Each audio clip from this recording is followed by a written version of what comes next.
এই 4 রাকাত ঈশা না পড়লে তুমি মুসলিম নও, 3 রাকাত মাগরিব না পড়লে তুমি মুসলিম নও, 4 রাকাত আসর না পড়লে তুমি মুসলিম নও।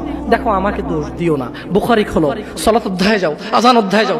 আল্লাহর নবী বলেছে তারা ওরা কাফির, ওরা মুশরিক, ওদের আর আমি মুহাম্মদুর রাসূলুল্লাহ সাল্লাল্লাহু আলাইহি ওয়াসাল্লামের উম্মতের মধ্যে পার্থক্য হচ্ছে নামাজ।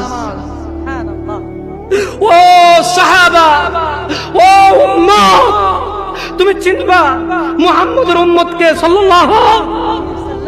ও আমার উম্মত, তুমি কি আমার উম্মতকে চিনতে চাও? শোনো, তারা যারা আমার উম্মত না, আর এরা যারা আমার উম্মত। ওটা আমার উম্মত যেটা নামাজ পড়ে না, আমার উম্মত। তুমি আল্লাহর নবীর উম্মত ছাড়া কিভাবে মুসলমান হবা? তোমাকে আমি বলি নামাজটা ছাড়ি প্লিজ।